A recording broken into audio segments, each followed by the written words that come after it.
பிரியமானவர்களே, உங்கள் யாவருக்கும் ஆண்டவராகிய இயேசு கிறிஸ்துவின் நாமத்தினாலே காலை வணக்கத்தையும் வாழ்த்துதலையும் தெரிவித்துக் கொள்கிறேன். கர்த்தருடைய கிருபை நம் அனைவரோடு கூட இருப்பதாக.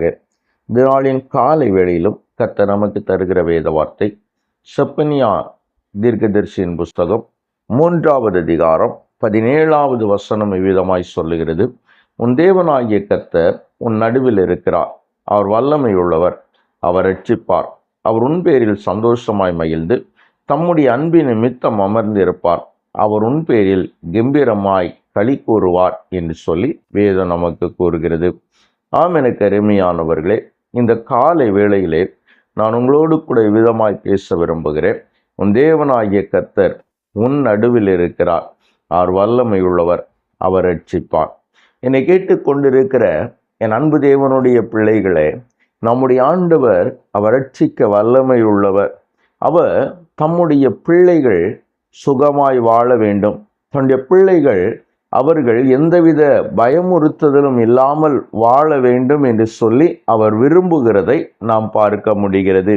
அது மாத்திரமல்ல, எங்கெங்கெல்லாம் தேவ பிள்ளைகள் சத்துருக்களால் வேதனைப்படுகிறார்களோ அங்கெங்கெல்லாம் தேவன் தம்முடைய கிருபையை விளங்க பண்ணுகிறார் என்பதையும் நாம் அநேக முறை நாம் பார்க்க முடிகிறது. வேதாகமத்தின் ஒரு சம்பவத்தை நான் உங்களுக்கு ஞாபகப்படுத்தலாம் என்று யோசிக்கிறேன். இதோ எசேக்கியா ராஜா அரசாண்ட பொழுது கர்த்தர் ஒரு காரியத்தை எங்கே செய்கிறார். என்ன என்று சொன்னால், அசிரியா ராஜா எசேக்கியாவுக்கு எதிராய் படையெடுத்து வந்து இஸ்ரவேலை அழித்து விட வேண்டும் என்று அவர் நினைக்கிறார்.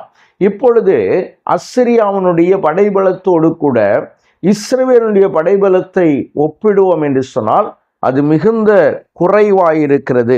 அது மாத்திரமல்ல, இந்த அசிரியா ராஜா ஆள் அனுப்பி இவ்விதமாய் சொல்லுகிறான், சோதரம், அசிரியா ராஜாவின் கையில் எருசலேம் ஒப்பு கொடுக்கப்படுவதில்லை என்று நீ நம்பி இருக்கிற உன் தேவன் உன்னை எட்ட ஒட்டாதே. அப்படியானால் உன் தேவன் உன்னை ஏமாற்றி விடுவார் என்று சொல்லி அசிரியா ராஜா சொல்லி அனுப்புகிறான். காரணம் என்ன? மற்ற எல்லா தேசங்களையும் நான் படையெடுத்து அவைகளை சங்கரித்து அவைகளுடைய தேவர்களை எல்லாம் சுட்டெரித்து அனுப்பிவிட்டேன். அவர்களை விட உன்னுடைய தேவன் பெரியவர் அல்ல என்பதாய் இந்த அசிரியா பேசுகிற பொழுது எசேக்கியாவுடைய இருதயெல்லாம் கலங்கி போகிறது. எசேக்கியா மிகுந்த வேதனைக்குள்ளாகிறான். இவன் என்ன சொல்கிறான்? இப்பொழுது ஏசாயா தீர்க்கதரிசனத்தில் ஆள் அனுப்பி இந்த அசிரியா ராஜா சொன்ன வார்த்தைகளை எல்லாம் சொன்ன பொழுது ஏசாயா தீர்க்கதரிசி இப்பொழுது இந்த எசேக்கியா ராஜாவிற்கு சோதரம் திரும்ப அவர் சொல்லி அனுப்புகிறார், இந்த அசிரியா ராஜாவுடைய படையெடுப்பின் நிமித்தம் நீர் பயப்பட வேண்டிய அவசியமில்லை. அவன் இந்த நகரத்துக்குள் பிரவேசிப்பதும் இல்லை, இதில் மேல் அம்பு எய்வதும் இல்லை, இதற்கு முன் கேடகத்தோடு வருவதும் இல்லை, இதற்கு கொத்தக போடுவதும் இல்லை. அவன் இந்த நகரத்துக்குள் பிரவேசியாமல் தன் வழியாய் திரும்பி போவான் என்று சொல்லி கர்த்தர் சொல்லுகிறார் என்று சொல்லி ஏசாயா தீர்க்கதரிசி சொல்லுகிறார். நடந்தது என்ன தெரியுமா?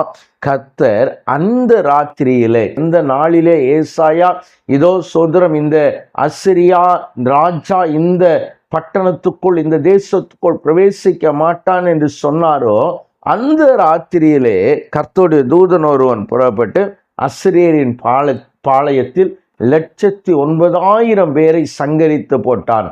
அசிரியா தன் வழியே திரும்பி போனான் என்று வேதம் சொல்லுகிறது.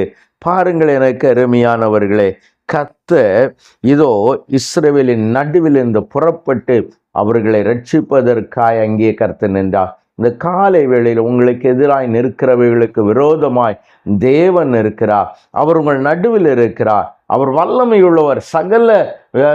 சகலவற்றிலும் உங்களை விடுவிக்க அவர் வல்லமையுள்ளவர். எனவே அவரை நோக்கி பார்த்து விடுதலை பெற்றுக்கொள்ள முடியாய் கண்களை மூடி ஜெபிக்கலாமா? எங்களை நேசிக்கிற எங்கள் நல்ல தகப்பனே, இந்த நல்ல வேளைக்காய் உமக்கு நன்றி. நீர் வல்லமையுள்ளவர் அல்லவா?